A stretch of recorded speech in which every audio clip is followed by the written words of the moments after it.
Hello, welcome to Sport Unlocked, counting down to the most predictable of football matches of all time, the vote on the 2030 and 2034 World Cup bids. That's coming up next week. First, joining me, Rob Harris from Sky News as ever, Martyn Ziegler at the Times, Tariq Panja from the New York Times. And we've had the Club World Cup draw this week, a big glitzy affair by FIFA. But something very noticeably missing to me was any mention of the fact this is the week when more than 50 people died in Guinea at a football stadium. Yeah, no, you're right, Rob. I mean, the numbers are varied because some human rights groups are saying it's considered to be more than that, like 135, many of them children. The dictatorship which rules Guinea is warning against any unverified information, saying anyone who releases unverified figures of the casualties' faces being arrested. I mean, ridiculously. Yeah, the numbers are contested there, but the scenes and the details are awful. And again, the game was organised by the government in support of the president there as well. And it seems like it was related to a controversial decision on the field. Crowd were angered and frustrated. And then what created this, and we've seen this before, we know that this has happened and this causes problems, is tear gassing a group of supporters, and which has led to this tragedy. Are we going to get a clear, independent report into this? I think, as you've mentioned, it's a dictatorship, so obviously that's not going to happen. But obviously, a tragedy of this scale gets this international attention. But does it get the attention, though? That's something quite notable. I haven't seen football clubs in Europe posting about it. There was an Insta story post by Gianni Infantino, but not much else. No, I guess in that context, if it happened, say in Europe, North America, you do get more publicity. Is that a function of a couple of things? Maybe well, the media are closer to those incidents in those places, and unfortunately, in terms of coverage, if people are more familiar to you, our countries are more, you're more aware of them. If you ask people where is Guinea, I think few people will be able to name it. And often when news organisations decide what they're going to choose, that level of familiarity or unfamiliarity sometimes dictates the level of coverage, doesn't it? Yeah, and I think international matches are banned from Guinea at the moment, so they don't hold CAF fixtures, for instance, along with a number of African countries. Something that was striking in the immediate coverage was the reference to stampede, and that's because the government used the term, but very quickly across the media, the word crush was used because stampede does imply immediately blame on the fans themselves. Yeah, as you've discussed, the use of tear gas and the crowd control issues very much a concern in the stadium in Nzancore. Yeah, I mean, if the police are going to be firing tear gas, which seems to be fairly sort of randomly and erratically, then it is going to cause a crush or stampede or whatever you're going to call it. So I think it's more the trouble with this being a dictatorship is that there probably isn't going to be any serious look at the issues and people held to account. I guess because it's very embarrassing for the government in a way if this is caused by the police. So we wait to see what will be the outcome. Yeah, and Rob, you're right about the choice of word. You mentioned that the government there used that word stampede, but we've seen in the past when incidents happen in Africa, for example, Western media organisations will often use that word stampede, and it seems often inappropriate when the details come out, and it seems easier somehow, like if it happened in Europe or again North America, when these incidents happen, we don't use that language, and it's something that I think we need to be more sensitive about when we are reporting these things. Yeah, just looking as well through the CAF X account, lots of references to the awards. Absolutely nothing on this tragedy. And as we've discussed, the fact you've got disputed numbers in terms of the deaths, the families of the victims searching for their loved ones and hoping for some sort of justice. It's probably the regional international bodies' assistance that you need in these moments. Yeah, actually, I mean, Guinea is actually banned by CAF from holding internationals at the moment for not reaching required standards. So this has just highlighted the challenges they face. Well, we'll await to see where that investigation does go, because this is something the football world doesn't want to be talking about. This is where FIFA wanted to be celebrating its big Club World Cup draw and the countdown to the virtual Congress confirming the World Cup bidders. And very much the image from FIFA this week was, posted on the Gianni Infantino Instagram, was the FIFA club in Miami. Lots of partying going on the night before the draw, amid someone doing magic even. So very much showing they're enjoying the high life. Did they manage to magic up a TV deal? Yes. It's, just out of thin air, if you like, on the eve of that draw, Martyn. As listeners, regular listeners to this pod might be aware of, we had been speculating this, and it's exactly what happened. DAZN, the sports streamer owned by Sir Len Blavatnik, Ukraine-born, Russian-raised British billionaire, his heavily loss-making company, has bought the global rights to the Club World Cup, which will be shown free to air this summer across its platforms for about $1 billion, which, according to industry insiders, is incredibly high, way more than these rights are worth if you talk to people who are in the marketplace. So what's going on here? Could they sell them on to linear broadcasters around the world? They have the right to, but I suppose we've seen no interest in this whole build-up to this first 32-team men's Club World Cup from any of those sort of traditional national team World Cup broadcasters. No, we haven't.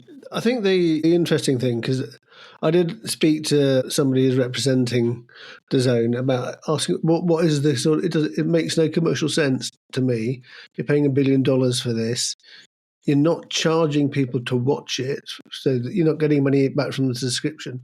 What's the business case for doing this deal? And they said they admitted that they could understand the skepticism, but saying, they hope it will drive people to subscribe to their other content and prevent churn of subscribers and bring in advertisers. I don't think that works. I mean, I think we've even talked about this before, haven't we? This idea that Saudi Arabia is likely to buy a minority stake and invest very heavily to the tune of $1 billion, which, although DAZN say that they're funding this and it doesn't require, it doesn't depend on any future investment, I think a lot of people think that's what's going to happen. One group really celebrated this. On X, they posted, "Free football sounds familiar. This is the only way forward. Find out more about Unify here." That's from A22 Sports. Remember them? Yes, that's the people behind the Super League, and they think their idea's been nicked. Their idea that hasn't actually got off the ground. This was the new Super League plan, the one they said will have 60 teams and 3 divisions and all the rest of it. And they've said that will be an ad-funded model that's going to be free for the fans. That hasn't seen the light of day yet. But just on the point Martyn raised about the commercial model, and they want to avoid churn. It doesn't work like that in sport. It just never has. Football fans or sports fans will go to whichever channel has the games they're most interested in. So that $1 billion is a curious number. They also have, in the package, the right to FIFA's archive, which is quite an interesting thing. But again, does that fit into that price? And they also have the right to match any future bid for this competition. So first right of refusal. It's someone said to me last week, FIFA will need to pull a rabbit out of a hat to make the numbers work. This competition, they need to generate about $2 billion to not make a loss. And with this and I guess the sponsorship and stuff, they might get there. We still need to see how much they're going to pay the teams as well. The teams aren't going to come cheap, are they? No, interestingly, I got hold of some of the FIFA minutes from the last council meeting this week, in which Gianni Infantino promised that the FIFA's reserves would not be used to fund the Club World Cup. So I think this DAZN deal has been in the works for some time. And why would Saudi Arabia be helpful to FIFA to sort of bailing them out of this particular issue? Well, the 2034 World Cup has been heavily favoured in terms of the process to edge it towards Saudi Arabia, as there was the behind-the-scenes deal for 2030 as well. There is that denial being put out that there's any Saudi money behind this DAZN deal. Of course, there'd be no direct connection if, say, down the line, there is Saudi investment in DAZN. That's not a direct connection to the payment to FIFA for the Club World Cup rights and access to the FIFA Archive and FIFA Plus.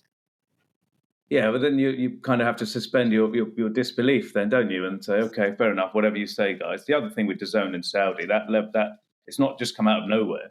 The level of integration between Saudi Arabia and DAZN is pretty profound already.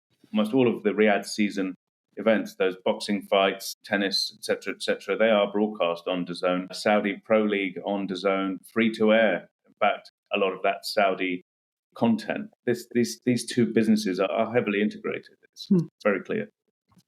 So, Almeria, the Spanish club, their shirt sponsors are DAZN. And do you know who owns them?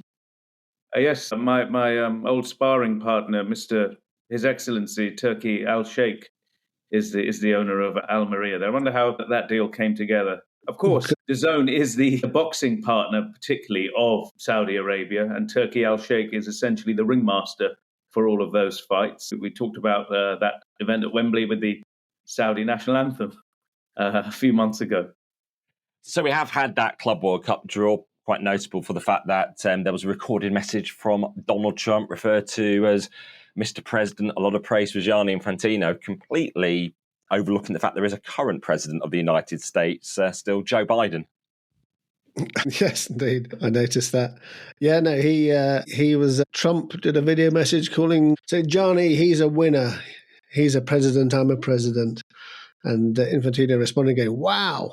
But also, actually, at the Club World Cup, sitting next to each other in the audience, there was DAZN's owner, Leonard Blavatnik, was there, next to Ivanka Trump and Trump's son-in-law, Jared Kushner, who has benefited himself. I think his private investment company has had a $2 billion investment from Saudi Arabia, from the Crown Prince himself.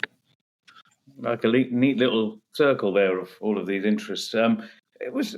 I didn't follow the draw live, Martyn. You did, and I just found it strange that Ivanka Trump was part of the draw ceremony. Can you explain why the daughter of the incoming president of the United States was actually in the draw? What was her role? What was she doing? Absolutely no. There's no explanation was given. She was just there as a VVV VIP. This is FIFA that doesn't like politics interfering with football, and I think even suspends football associations whenever for political interference. But you do want political figures back in your event. You need their approvals to smooth the passage of the staging of the tournament, and it's not like Trump was directly interfering with the draw or the process. What's his daughter doing there, Rob? That we know of. What's his daughter doing there? Why is she there? Why is she pulling the balls out of the hat, if that's what it was? Well, Ivanka Trump has no official role, does she, in the incoming administration at the moment? So I suppose she is just a private citizen, as is Jared Kushner. What's the point of her, though? So who is she representing? She's what? What you're, I think, highlighting is the image of all this. It's about power, wealth, and this whole show. It's not about the fans, the people, whereas I think FIFA tries to say it's about making club football truly global, being more inclusive to the world and connecting to the fans with that free deal. But then you've got something like the show itself, which I see lots of influencers being used by FIFA seemingly to promote it. You've got the show itself, which is about just glitz, glamour and power and wealth. Yeah, also, I think the United States is a very polarizing moment. We've had this very contested election and this, as you said, it's the government can get stuff done. But if you're trying to present and project a competition for all the United States to get behind, I guess, wheeling out Ivanka Trump might not be the smartest idea, but it does show, that, in a way, the FIFA president's influence, and he can show to people, hey, look who my friends are. I can get Ivanka Trump here, and look, there's Jared Kushner in the front row. I think some of this is to do with the projection of Gianni Infantino as a figure in the world, maybe. One person I noticed in some of the shots there, Nasser Khalifi, the Paris Saint-Germain president, he actually had quite an interesting week. The ECA meetings on Tuesday. Then Wednesday, he was at Buckingham Palace for the state visit of the Emir of Qatar, sitting next to David Beckham. And then he was off to Miami. A real portfolio career, as we know, Minister of State without portfolio in Qatar, the chairman of beIN Media Group, the president of Paris Saint-Germain, the chairman of the European Club Association. All those hats need a hat stand. He's got to appear at all of these places. Yeah. But he did do media interviews, both at the CA meeting and I think I saw in Miami as well. So certainly took questions, which not everyone does do in football in the leadership levels. Yeah, well done him. During the draw ceremony, John Infantino said that there were going to be 4 million visitors coming in for the Club World Cup and 5 billion people tuning in around the world. 4 million visitors. If there's 32 clubs, that means an average of 125,000 per club. I mean, really? How's that going to work? Even at the European Championship in Germany, some of the best supported countries like, say, Scotland didn't have anything like that. England didn't have probably even 50,000 travelling, and that was a short trip to Germany. No, you can pull out any number. If that 5 billion viewership number, you've got to ask yourself, if that is really the case, the broadcaster would be bashing his door down, and that didn't happen. So, you can whip out any number. I do think, though, that there will be a significant contingent, and this tournament, in a way, will be saved in terms of atmosphere by fans from the Americas, from Mexican clubs, and those from South America, the Brazilian and teams, and teams like Boca Juniors from Argentina as well. I think we might get some atmosphere in the stadiums for those games. Some particularly in FIFA could think we're sounding very negative about the Club World Cup. When discussing it, it doesn't sense they're taking on board some of the media observations, I would say, The fact is, the critics are controlling the narrative. They're the ones speaking. They're the ones giving interviews. There's no one talking up the case positively from FIFA in terms of actual media interactions, only their own in-house stuff, their own posts, these messages on stage. And I think even if they had done some media ahead of it, there would be some of the questions about the criticism or the protests over team selections, like Inter Miami. But probably some of their positive messaging that they have would have cut through in some way still. Maybe. I mean, just in terms of the media, maybe we're going to revisit this. It seems like in terms of important announcements and things like this, we're not really seeing FIFA on the front foot, almost shying away. You mentioned this thing about the 2030 World Cup bid and the 2034 bid next week. The evaluation reports for those, which are really significant things if you think about it, this is FIFA's marks out of 500 or whatever it is, and they were published after midnight in Europe, Central European time, and at about 11:34 p.m. on Friday night in the United Kingdom, where a lot of the focus is there, a lot of the media who covered this stuff are based there. And I think it would have been 2-3 in the morning in Saudi Arabia when this happened. And you've got to wonder, this is your big chance, this is your big tournament. Why are you publishing this in the middle of the night? I didn't see a load of stories in South America, for example, where it wasn't the middle of the night. So FIFA would point to the fact that, Miami is where its legal base is now. It was after 6 p.m. in Miami when it was published. So on a very technical... Do you see a lot of stories out of the US media based in Miami, Rob, based on this? FIFA can say whatever they like. We can get into the timing of this. Where would they have got the most coverage of this stuff? It would not have been in Miami, where their legal base is.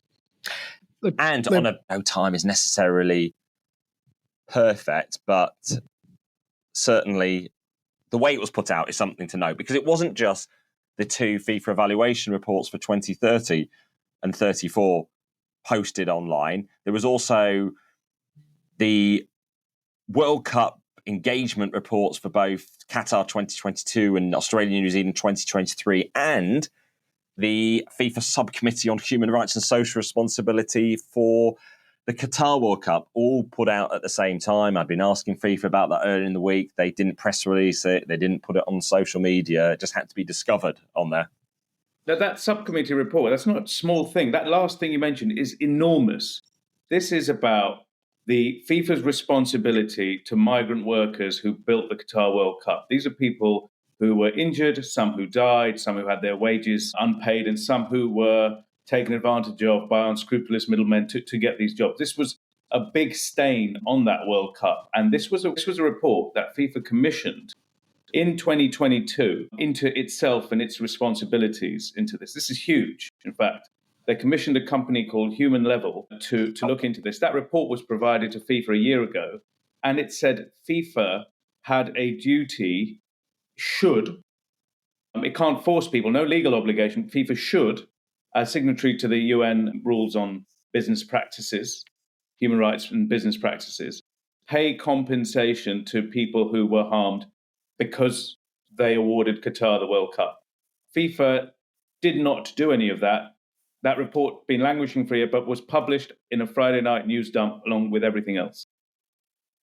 Yeah, you asked the question, why did that timing happen, Tariq, if they wanted to get the maximum coverage? Well, it's obvious. They didn't want to get the maximum coverage. That's why they did it then. I mean, I'm sure listeners will be aware that it's a well-known PR tactic. If you don't want to sort of bury press releases or reports, you want to minimise the coverage, you put it out late on a Friday night. It's a tried and tested PR method, but it's a bit obvious to me. Yeah, and it's not to saying that the comms department are the ones who guided the timing plans. It can often come from much higher up in the organisation, away from their control. Someone in FIFA did preemptively cite to me translation issues in terms of delaying and publishing it when they had access to it. But certainly it was sent out to the bidders in advance under embargo to publish, because we saw quite celebratory posts like Saudi, the highest ever score from a World Cup bid. They've actually only been fourth for the Men's World Cup since FIFA introduced the scoring for 2026 bidding. So that was 2 entries from North America and from Morocco. And then this time, of course, only 2030 and the 34 bids. It's interesting that Saudi Arabia, if you look at their bid, it's very futuristic, isn't it? You've got new stadiums. In fact, entire new city being built over there in Neom. You've got the fact we don't know when this competition's going to be played because of the summer heat problems, and and the human rights issue is still kind of there. Saudi have made promises. How comes it got such a high ranking then, given all of the kind of things hanging over the bid? On the timing, I think it was actually quite detailed and nuanced, and not in any way committing to a summer World Cup when it lays out the parameters to why it can't be at that time. Even things like the Ramadan dates, which are slightly movable, the Hajj, which is a huge event for Saudi Arabia. And I think both Martyn and myself, a few months apart, put it upon a potential January, February World Cup for 2034, which the IOC this week said they would be fine with it being back-to-back with the Salt Lake City Winter Olympics. Yeah, that's certainly looking at the evaluation report, that looks like the most likely time. But yeah, no, I thought that also that, Tariq, how did they achieve such a high score when there is so much uncertainty? Whereas compared with the 2026 World Cup, all the stadiums are not having to build any new stadiums. That is normally you'd think unbuilt stadiums is a big risk factor. Human rights in Saudi Arabia is a big risk factor. The timing of the World Cup is a big risk factor, but that, we can brush that over all of that, I'm sure. I think some of the language is more open than might have been expected. They talk about gaps and reservations in implementation of relevant international standards, in particular where they are seen to contradict Islamic law. So it got into perhaps some of the challenging complexity about a country just changing its laws to perhaps suit what should be the FIFA requirements in terms of a complete inclusivity and against discrimination. Well, to be honest, though, the idea of going to Saudi Arabia, they'll change laws to whatever they want because one guy runs the country. And I think that's why they may have a degree of comfort. Like if Saudi Arabia want to do this and they want to do it, they'll get it done, I guess. Jerome Valcke, the former General Secretary of FIFA, famously said before the Brazil World Cup, too much democracy isn't good and you get things done. But equally, do you remember what happened in Qatar, for example? There was all the this thing about alcohol, for example, and it was going to be there. And then suddenly they decided on the eve of the tournament that there will be a beer ban on the tournament. That should be clear anyway. I'm not saying there needs to be beer or not needs to be beer, but in terms of operating like a fiefdom, there is nothing organizations like FIFA can do once once they give these tournaments to host nations. Don't forget, the 2030 and 34 World Cups will be bundled together, and it's going to be on a screen. So I don't know how they're going to. How do you do is it a raise hand button on the phone, or do you? Let's see, Martyn. How does it go? Hooray! There from Martyn Ziegler. Maybe you can check the sound levels to see who's applauding. Just like at the moment, I can see all your sound levels too. But still a big moment. World Cups being awarded. They are still the biggest events in the world. However cynical, questioning the process, nothing quite has the world watching singular events like the World Cup and an Olympics.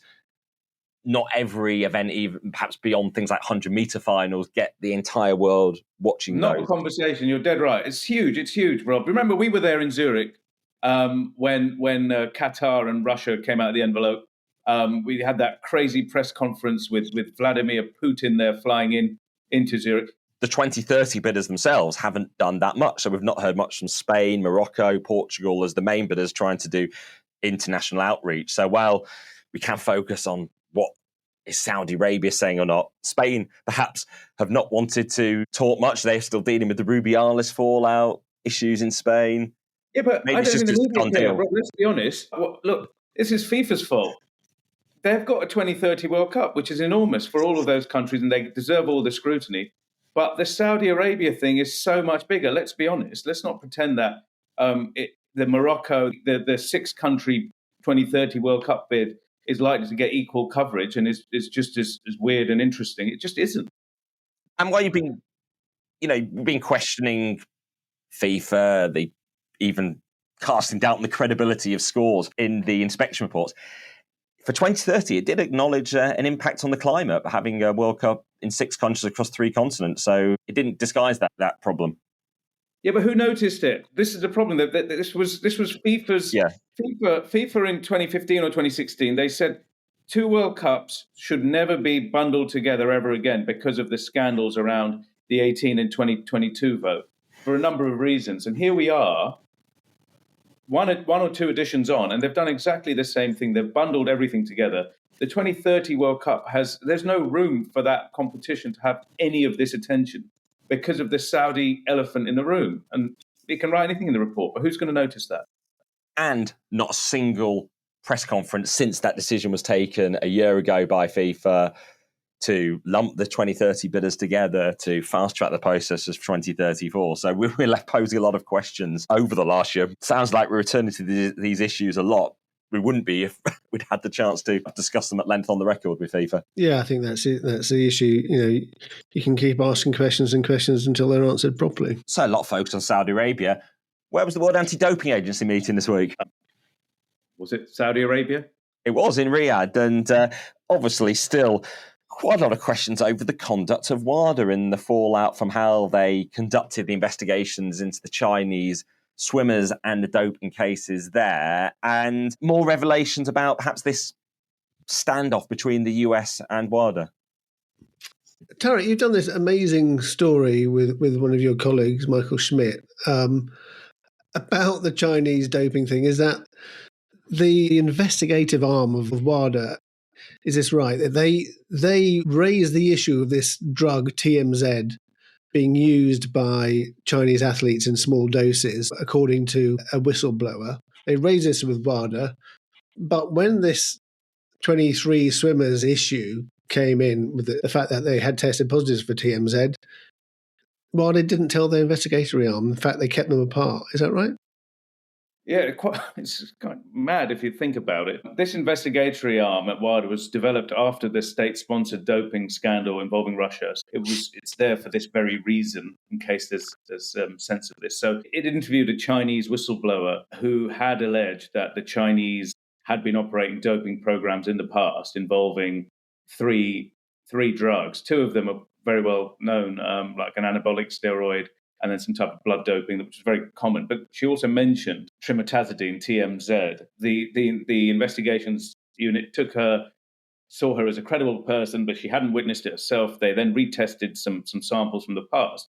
They closed the file and they said, but if more evidence emerges, we will reopen this and look at this. This memo was sent to WADA's executive committee in 2020. just a few months later, 8-9 months later, this enormous situation with 23 of the elite swimmers testing positive for that very drug happens. And WADA's legal department and walled off the investigators from even knowing about this situation. It was only a third party down the road, months later, said, hey, do you know this happened? It's totally nuts. And we've asked WADA about this, and they've basically pointed out that the Cotier report, their handpicked investigator, had said WADA's conduct was completely above board, and there is nothing to see here. But it's quite incredible. Because there is no watchdog for WADA. There is none. Exactly. It's the top line of this. And the US government, which is the biggest funder actually, has suspended at the moment or delayed its payment to WADA. It's not a lot if you think about it, but it is the biggest funder. It's about $3.5 million, and the IOC matches it until WADA commits to an audit. And it's something, there is a standoff. WADA is saying it won't be held hostage by any of its bodies that fund it. This funding coming from the US government? Correct, yeah. So this is like from the White House. But from the Biden White House, and obviously we're about a month or so away from a change of administration. So what might the Trump White House do? It'll be interesting whether they'll go even more full bore. We've seen how Trump and his view of international institutions, whether it's NATO or other ones, if they're not willing to shell out American money, if it's not being used. And his view of China as well. Correct, yeah. Did WADA tell the independent prosecutor, Eric Cotier, did they tell him that they hadn't, A, that there'd been this warning from the investigatory department about TMZ and China, and B, that they hadn't involved the investigatory department? Do we know? No, it doesn't seem like that. And I've asked WADA as well, waiting for them to say if they had told Eric Cotier, the investigator, that this memo had existed. If you look at the report, it does say whistleblower allegations were made, but in 2021 and 2022, not this memo that they had beforehand. So, it's interesting and how wide the scope of Cotier's work is. But it just, the stench of this story is still there, isn't it? It hasn't really cleared, despite WADA's efforts. So let's conclude this week's Sport Unlocked with a few observations. What will the Football Association do about its kit regulations, given the fact it's one of the IFAB voters and the regulation is this, that no religious messaging is allowed on any equipment, but they've basically given only a reminder to Mark Gay from Crystal Palace that you can't have a religious message on a captain's armband. So the things that raises to me, you think that freedom of religious expression is fine, and then you have to change the IFAB laws, or you actually have to take action against it fully if it's... This was the court between a rock and a hard place because this was the rainbow armband in support of LGBTQ plus community. Mark Gay, he wore the armband, but then he also wrote I love Jesus, and then, despite being warned, then did it again, said Jesus loves you on his armband, and was sort of defiant, and the FA took the easy way out and decided not to do anything about it. But it does, I think if they had charged him, there would have been an absolute uproar. So they probably... A huge cultural war would have created. So they actually did avoid that. So it's only really, does he do it again now, which would put more of a sort of pressure on them to decide their next move. Yeah, I don't think they'll do anything personally. Which means actually maybe it's time to revisit that part of the laws of football. As Martyn Samuel in your newspaper, The Times, pointed out, you could have a religious message tattooed onto your body, but just not written onto your armband, which seems completely incongruous. No, a lot of players do, don't they? So that's right. Yeah. Martyn, any point from you as we wrap up? Well, there's an interesting couple of TV deals, I suppose, illustrating the huge value of the Premier League and football generally. And so the Premier League have just done their first overseas deal going into the 2030s, a 6-year deal for Thailand, Cambodia and Laos worth $530 million, something like a 40% increase. And if you compare, what they're getting now for the domestic and broadcast compare, I think the Bundesliga have done a 1.1 million euro deal for both for two leagues for one season for domestic rights. That's probably about half, if not more, what the Premier League gets. But interestingly, the Champions Cup in rugby union which is playing this weekend, Premier Sports is paying only 6 to 7 million for a whole season. So that's basically what you pay for what broadcasters like Sky or TNT pay for one match is paying for a whole rugby union tournament. To broadcast in which countries, and for those who are less familiar, what is the Champions Cup? It's the rugby union's version of the Champions League. It's the elite European club competition. And talking of competitions, one report that perhaps the Gold Cup in the United States next year will feature which invited country? England, France. Could it be a Gulf nation? Perhaps has been Qatar in the past in the build-up to 2022. Saudi Arabia lined up, so you shocked me. I mean, it does give them time to start focusing on their team being competitive in 2034, because certainly Qatar was not in 2022. No, and they have sponsored a considerable amount of money to CONCACAF, the regional body. They're both PIF, the Public Investment Fund, and Aramco, most profitable company in the world, are sponsors of CONCACAF. So you want something for all of that largesse. Well, the countdown to the virtual FIFA Acclamation Congress next week. And as ever, your thoughts, observations are welcome. We actually had some very useful feedback from one of our listeners, helping to think how we conduct our discussions on this podcast. So send them in even anonymously to any of us. But we're available at Sport Unlocked on X, Facebook, Instagram, Blue Sky, TikTok, sportunlockedpod@gmail.com as well. If you hit subscribe, you land in your feeds automatically. But for now, thank you for listening. Goodbye.